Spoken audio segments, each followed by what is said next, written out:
turmeric body butter.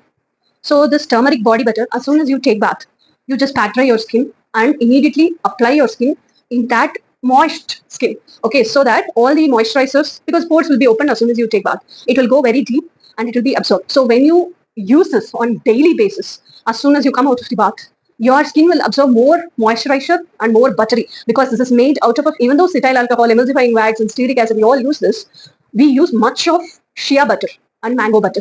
And I have used turmeric, that extract, essential oil. So it has all the healing effect and curing effect on the skin. Whatever dirt, impurities are there, it will heal and repair your skin. So when this body butter stays in your skin for a longer time, it will work efficiently. Okay, so, and after applying it on daily basis, when you apply, your skin will feel soft and supple.